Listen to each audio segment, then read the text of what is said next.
mbokk ñëwoon démb salaamaaleykum ñu ngi ci lendemain de finale de Coupe du Sénégal de football ren nag 2015 lendemain de finale de Coupe du Sénégal de football infailliblement daf lay dugal Casamance le Casa Sport s'aligne en junior et en senior et en filles Coupe du Sénégal UCAS de Sédhiou s'aligne chez les cadets mani foog ñu dellu biir Casamance te xam nga am na ci ñoo xam ne ni bu ñu déggee finale Coupe du Sénégal ñu ni quels sont les appelés ñu ni ci appelés yi Casa Sport ngi ci daañu dellu ci Demba Ramata daañu dellu ci Jules Bocandé Ousmane Ndiaye compliqué ñoom Solo Gassama génération boobu ñoom Daour Gueye ak nag koo xamee ni animateur la woon ci équipe bi parce que Casa Sport amoon nañu koo xamee ni dans le jeu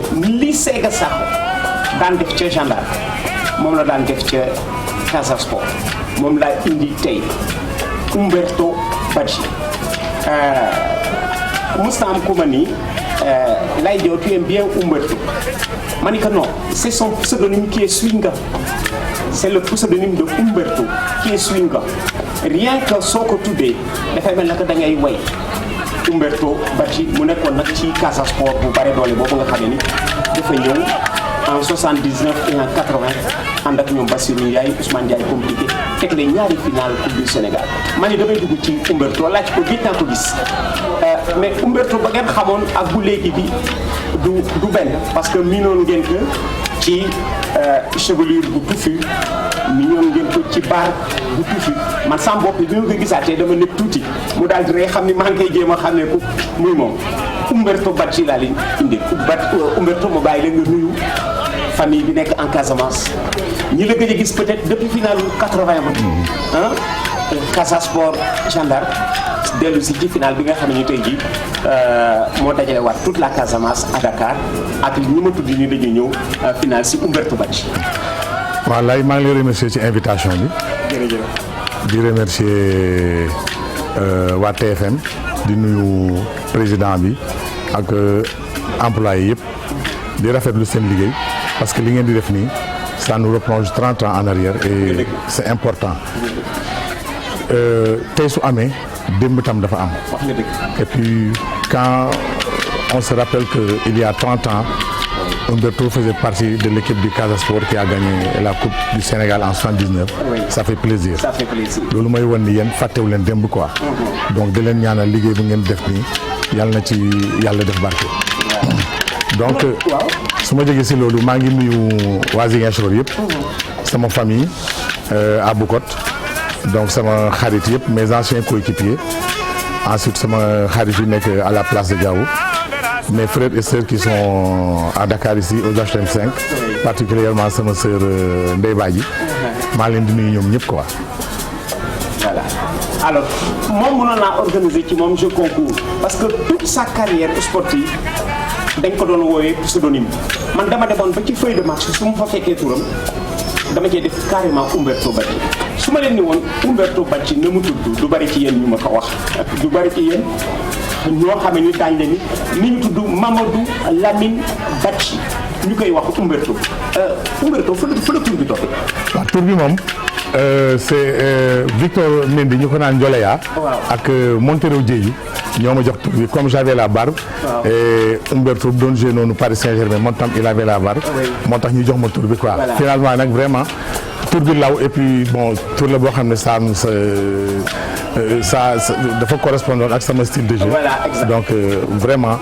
nit yi tur boobu la ñu gën a xam que Lamine quoi. voilà tur bi dafa correspondre effectivement ak style de jeu am newoon naa leen évoquer son nom dafa mel ne da ngay chanter Umberto boo dee Umberto ah muy def nag lu nuru Umberto dans le jeu parce que c'était un joueur bu nga xam ne dafa soxla liberté bu équipe bi grippé collectivement à lui seul ci action individuelle ni ko Sega Sakho daan defee capable na décanté la situation. C'était le Sega Sakho du Casa Sport. Alors Casamance dellu si en finale soo déggee léegi seen doom yi parce que c'était il y a 30 ans kon léegi seen doom yi finale. Effectivement. daf la delloo ci seen finale 79-80. ban souvenir nga am ci finale 79 bi contre Jaraaf et 80 contre Gendarme. waaw souvenir bu ma ci am mooy bànneex rek xanaa surtout en 79 on avait une très bonne équipe équipe boo xam ne dañu associé woon ay xale ak ay mag bon équipe bi mën naa wax ni on était d'abord une bande de copains. Parce que même en dehors des entraînements on était souvent ensemble soit kër capitaine bi Demba Ramata Ndiaye que je salue au passage ou bien kër Abdoulaye Gassama donc fa lañ doon toog di waxtaan en même temps ñuy waxtaan la façon dont bu ñuy aborder suñu match yi la façon dont bu ñuy footballer quoi. Donc il nous arrivait souvent ñun attaquants yi on était souvent en compagnie des milieux de terrain pour ñu mën a xam la façon nu ñuy comporter wu ci biir terrain. Donc en 79 on a rencontré le Jaraaf. À l'époque c'était une très grande équipe du Jaraaf. Très grande équipe. Donc le Casa Sport n'était pas favori parce que équipe du Jaraaf boobu y avait les Mbaye bari woon na doole trop. C'était la meilleure équipe du Sénégal d'ailleurs. Il y avait Mbaye Fall. Hein, l'artiste Seydou Ba. Hein, il y avait Sega Sakho. Il y avait Cheikh Fam. Vraiment équipe bu mag la woon. Léopold. Voilà donc Amadou Diop Boy Bandi sama copain maa ngi koy nuyu au passage. Donc ñëpp ne woon nañu Jaraaf dafay gagner Casa Sport. Donc mais ñun xam nga on avait amoon nañu benn conviction ka mooy dañu demoon pour gagner coupe du Sénégal bi jël ko yóbbu ko Ziguinchor. ñun ñoo ko gënoon bëgg Jaraaf parce que déjà le Jaraaf avait goûté à une victoire à des victoires ñun on n'en avait jamais gagné. Donc suñu dirigeants yi vraiment ils nous ont gonflé à bloc woon nañu ni que c'était possible de gagner le Jaraaf parce qu'à l'époque on avait des dirigeants yoo xam ne qui savaient nous galvaniser, tenir un langage de vérité. Bon, on avait comme dirigeant Feu Maître Diallo, Matar Gueye, Pape Birame Diakhaté, Lamine Ngom. Donc ça c'était de grands dirigeants. Donc dañu gëm la ni ci ñun war nañu gagner mun a gagner coupe bi andi ko Ziguinchor malgré que Jaraaf vraiment c'était une bonne équipe. Et effectivement c'est ce qui s'est passé. On est venu et on a joué sans complexe devant le Jaraaf. Les 15 premières minutes ont été difficiles certes parce que le Jaraaf nous a acculés mais petit à petit ñuy redressé wu ba ñu dem à la mi-temps 0-0 parce que les gens nous disaient Jaraaf si on peut tenir tête 15 minutes encaisser wu leen but rek il est possible de battre le Jaraaf. Sur que ñun on a réussi maintenir le score de 0-0 jusqu'à la mi-temps.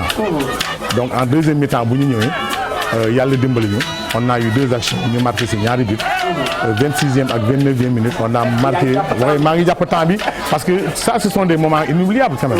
équipe bu Casa Sport boobule ñu ngi nii bu 1979 bii nga xamee ni moo gagné coupe du Sénégal bi yóbbu ko Ziguinchor booba temps terrain bi ku añee sa kër doo toog ñi ngeen gis ñi ci kaw mur bi ñii seen kër lañu añee moo tax bi ñu ñëwee ci kaw mur bi la ñu seetaane parce que booba temps terrain bi bu dee final nii dafay fees 3 heures ou 4 heures avant le coup d'envoi. Casa Sport bi 1979 moo yóbbu coupe bi à Ziguinchor ma dooree ko ci ñi ngi taxaw sama ganu tey gi nag ñu ngi ci kii di Honorio Mbaye la doublure de Abdoulaye Bayo kii di Mamadou Diouf Pikine ndeysaan yàlla na ko yàlla yërëm moom gaañu na fan yi Joseph Badiane nii ngeen gis nii à 2 jours de la finale la gaañu à Ziguinchor.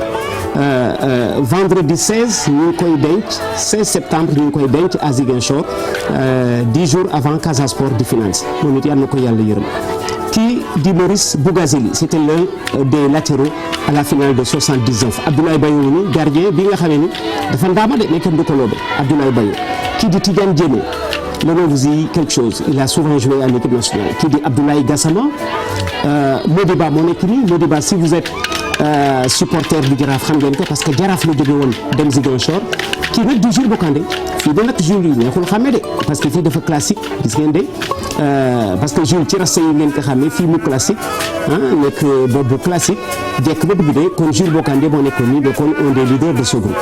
Kii di Vieux Mané qui a été député vous l'avez souvent vu à l'Assemblée nationale intervenir temps boobu mu ngi nekk député PS. ñu ànd ak yéen ba tey ci ñi accroupi Mamadou Lamine Mané moo nekk nii kii di Bassirou Ndiaye l'auteur des 2 buts de la finale de 1979 Daouda Midi kii di Umberto Badji Demba Ramata nekk nii l'actuel entraîneur de l'équipe du Casa Sport. Cette Coupe du Sénégal, il l'a gagnée en tant que joueur et en tant qu'entraîneur. Il représente donc cette génération. Solo Gassama nekk nii kii di Ousmane Ndiaye mais su ma nee compliqué di gën ko xam ne Ousmane Ndiaye compliqué kon boog Casa Sport yi Casa Sport bi équipe bu góor la woon bu tey bu fekkee ne ay talent ci nekk bii équipe bu góor la woon équipe bu joueur de devoir la parce que bi ñuy jóg final dañu ne nos pères ont perdu en 62 il n'est pas question de rentrer bredouille foog ñu yóbbul coupe bi Casamance coupe bi yóbbu nañ ko keroog Casamance en 1979. mais Umberto yëg naa ni bi ngeen di jógee Casamance.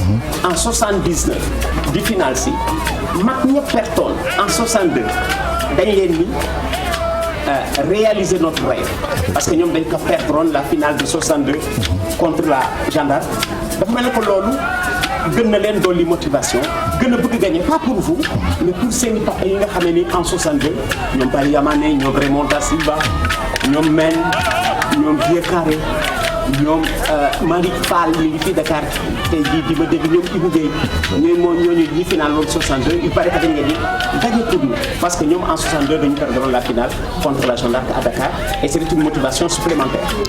Effectivement ñoom ils sont venus en grand nombre nous trouver au lieu de stade bu ñu doon entraîner. Donc vraiment ñëw soutenir ñu moralement et puis ensuite c'est une motivation la woon quoi. Oui. Motivation supplémentaire la woon quoi. Alors nee nañ ñun en 62 on n'a pas eu la chance de gagner la coupe. Oui. Mais yéen am ngeen tey la chance d'écrire l'une des plus belles pages de l'histoire du club. mooy ngeen gagné coupe bi andi ko à Ziguinchor nit yi teeru leen teeru digne de ce nom là quoi. te yàlla dimbali ñu vraiment li ñu leen waxoon on a tenu notre promesse on a pu quand même réaliser à battre le Jaraaf ñu gagné finale bi gagné Jaraaf par 2 buts à 0. Ça a été un match très difficile parce que les 15 premières minutes ont été difficiles pour nous. Jaraaf dafa taxawoon pratiquement le jeu se faisait dans notre camp parce qu'à l'époque le Jaraaf avait une très bonne équipe avec de très bons attaquants c'était la meilleure équipe du Sénégal.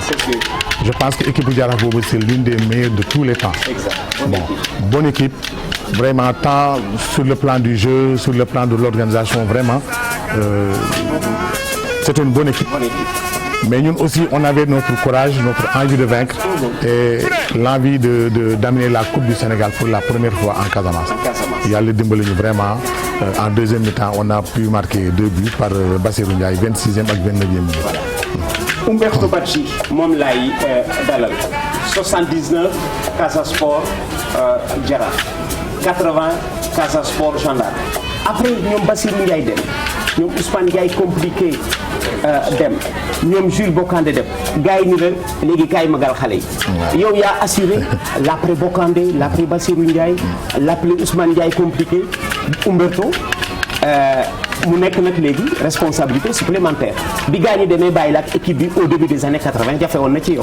waaw jafe woon na parce que xam nga yaakaar dafa diis. wax nga dëgg. yaakaar dafa diis te dañu yore ay supporters yoo xam ne kenn gënu leen. des gens yoo xam ne qu'il pleuve ou qu'il neige ils sont derrière l'équipe.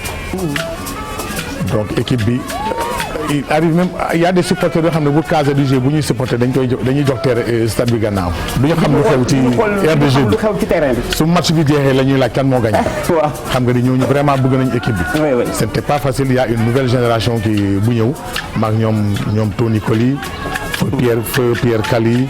ñoom Tidiane Diémé. Sitafa Gassama. il y avait Abdourahmane Diallo. Badra Ndiaye. C'était une bonne équipe. Donc ñun ñoo assuré relève bi.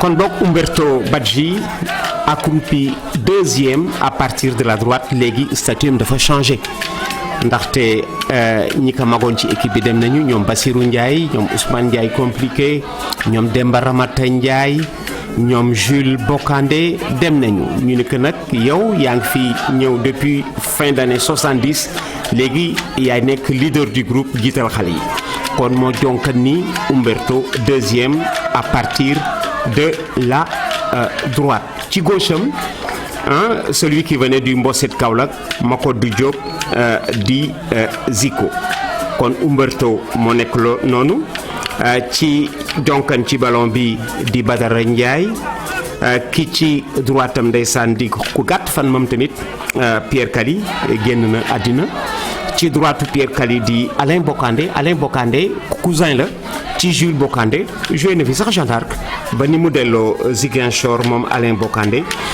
kii ci droite Alain di Charles Pamy ñi taxaw donc sur la droite de l'écran il y a Kader qui était le gardien de but réserviste ci wetu Kader Abou Karer moo taxaw noonu gannaaw Abou Karer Tidiane Diémé qui venait en équipe nationale aux côtés de Roger Mendy et de Racine Kane Maxu Diop moo nekk noonu ci gauche Tidiane Diop puis Keba Dianté après Keba Dianté Erasme Tendeng après Erasme Tendeng Ibrahima Gassama Fallou Ndaw moo taxaw noonu ci wetu gardien bi nag en maillot rouge di Mamadou Lamine Diallo kon ñu dellu si ci Umberto Badji mi nga xamee ni mu accroupi deuxième sur votre droite il est devenu leader léegi statut am changé na parce que léegi dafa commencé magal xale yi il fera d'ailleurs 16 ans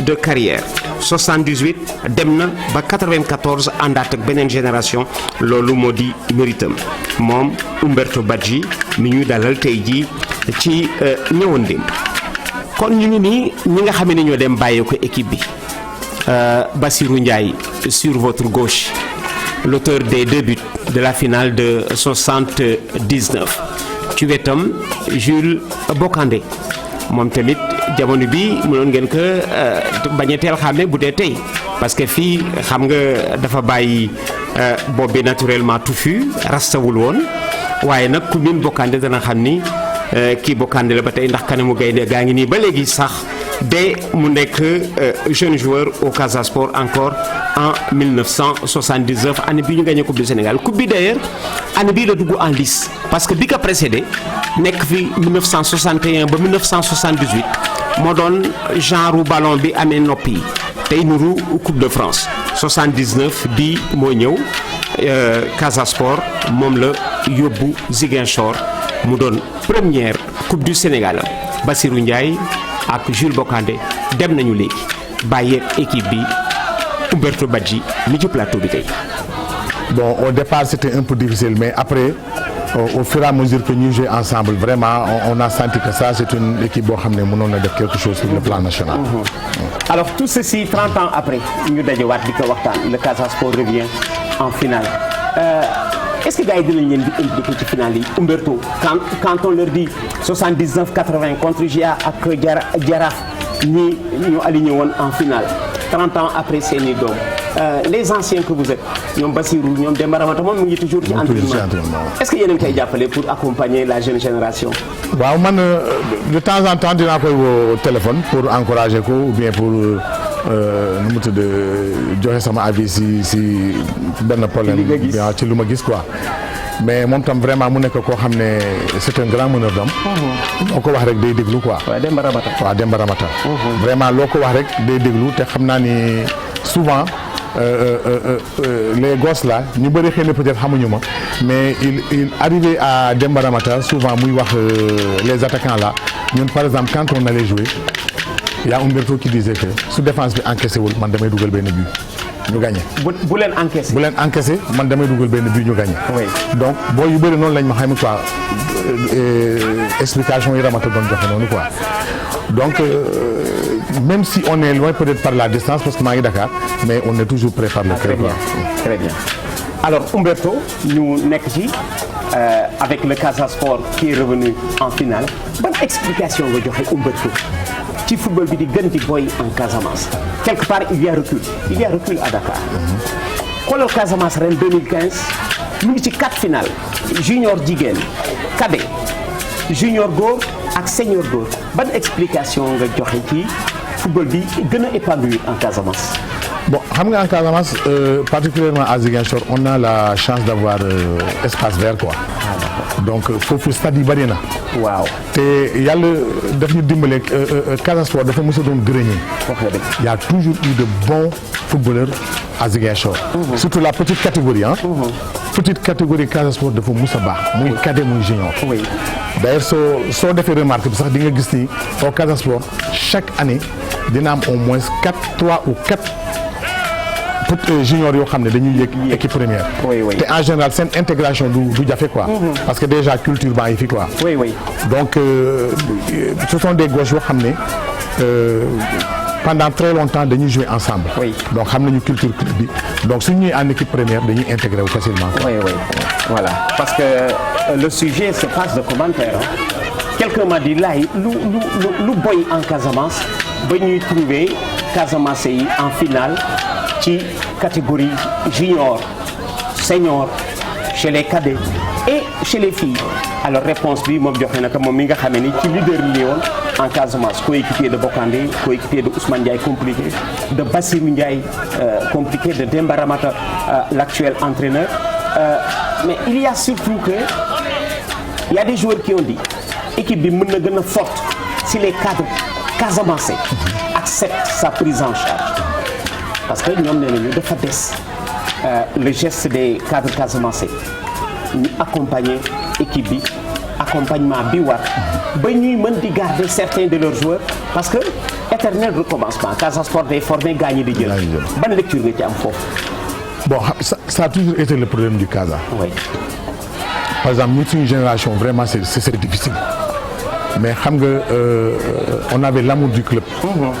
man par exemple wax nga ko sànq man j'ai fait toute ma carrière au Casa Sport de 78 à 94 donc 16 ans. 78 ba 94.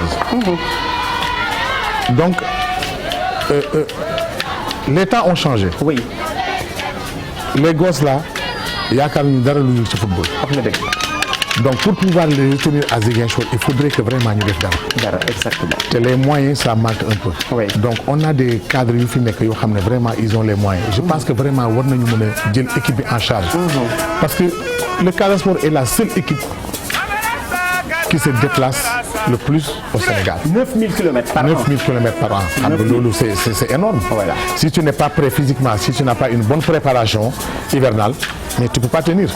yéen nu ngeen daan gérer déplacement yi parce qu'il vous arrivait de jouer le dimanche à Ziguinchor le mercredi à Dakar war dellu Ziguinchor ou Saint-Louis samedi déplacement yi di ngeen ko daan gérer. Déplacement yi ça se faisait dans des conditions extrêmement difficiles parce que ñun à l'époque on nous programme par exemple à Dakar le dimanche on quitte Ziguinchor par la route. oui. Le samedi matin à 5 heures du matin on est en route. On arrive à Dakar vers 16h 17h le lendemain on joue. On parcourt 454 km pour jouer le lendemain ce n'était pas facile. oui. Mais je pense que comme noo ko waxee les cadres casamançais war nañu trouver les voies et moyens bu ñuy mën a jël équipe bi en charge muy voyager en avion. année bi ngeen di ñëw avion la woon. waaw avion. en 79 ngeen di finale si. effectivement vous arrivez de quitter Ziguinchor le matin. waaw. finale jouer si à Dakar. Dakar reere Ziguinchor. Ziguinchor parce que boobu vraiment y a les cadres yi ngay wax noonu ñoo jëloon en charge. oui. donc dañuy quitter le jour du match. oui j'ai ba pare rek. delluwaat à Ziguinchor. yëg naa sax match bu nga xam ne da ngeen atterrir Dakar.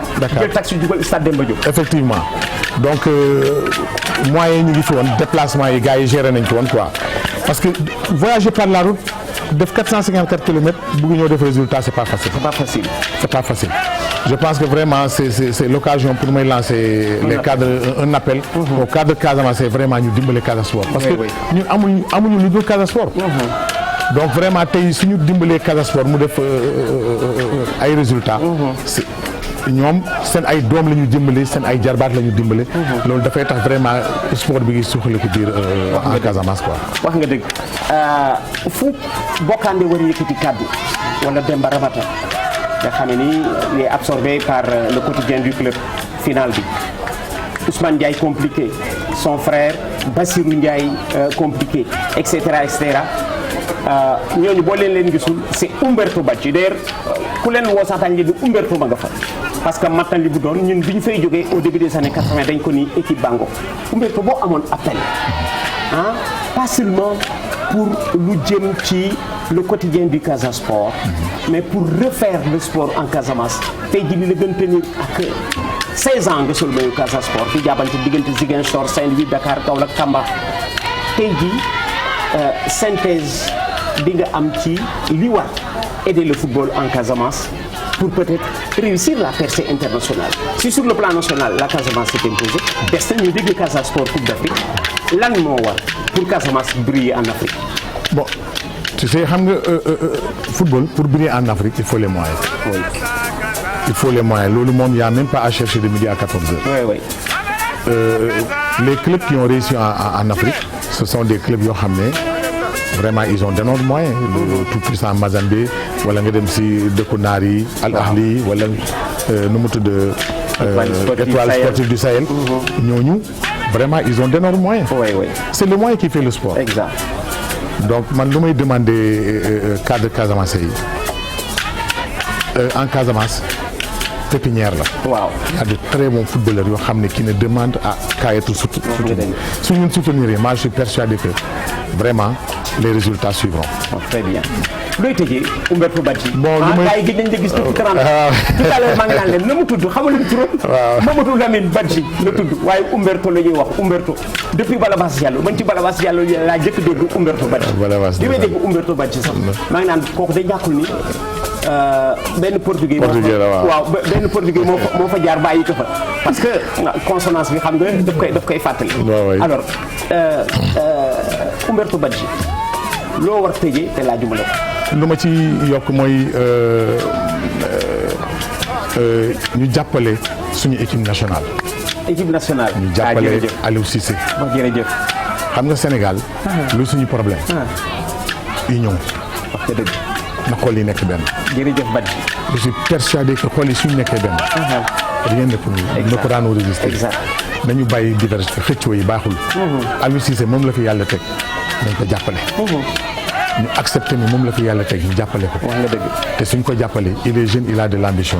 yaakaar naa ne mën na yóbbu Sénégal fu sori. wax nga dëgg. damay féliciter aussi le président de la fédération de football.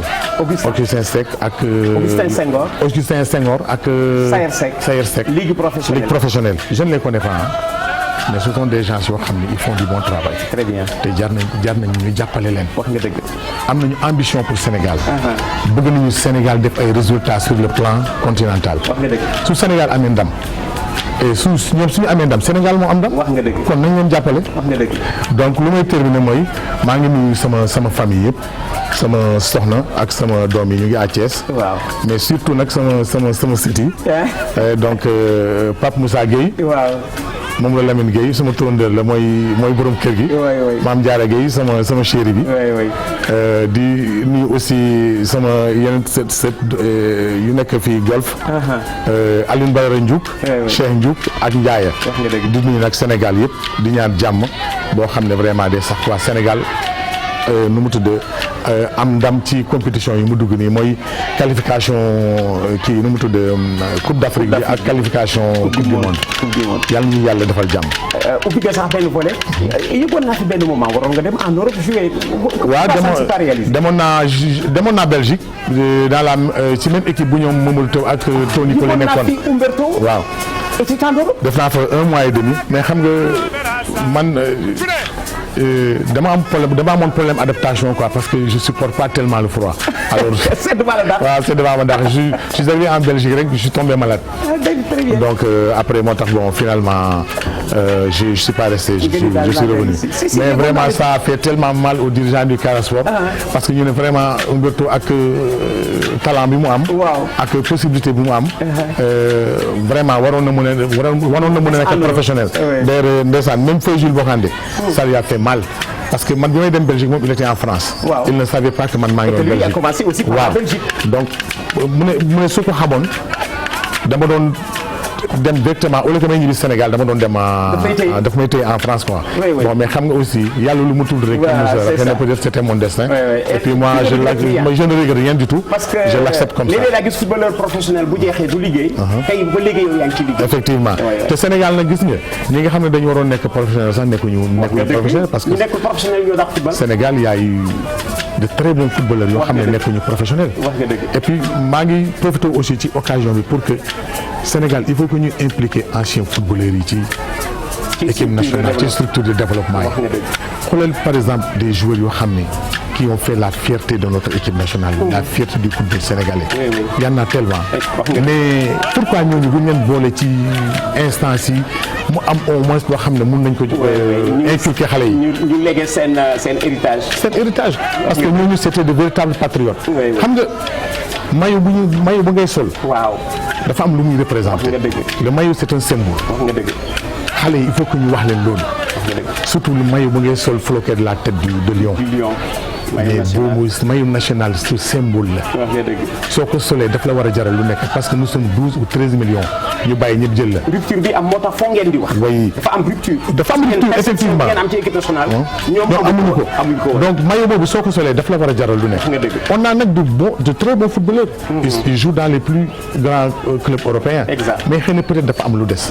envie de vaincre bi hargne bi moo des te loolu il faut que ñu wax leen ko loolu anciens footballeurs yi ñoo leen ko mën a wax. Umberto Badji laa doon ganale les résultats du football en Casamance moo ko fi indi tey parce que l'année vraiment dafa jël la couleur verte celle de la Casamance dañu aligné ci ensemble final yi ma ni heureusement ci ñi ko junj kenn ngi fi encore Umberto Badji dit Mamadou Lamine bu leen neexee mais Umberto Badji lañ ko woowee toute sa carrière ma ko doon daaneel tey jii ci ñëwoon démb jógu jox yeneen rendez-vous parce que ñun ñëpp dinañ fi dellu incha allah Umberto merci d'être venu à la prochaine nuyul ma njaboot gi incha allah dinañu gën di jataay fii ci ñëwoon démb parce que ku fi jaar rek da nga def loo xam ni moo la fi indi merci mbokki ñëwoon démb ba beneen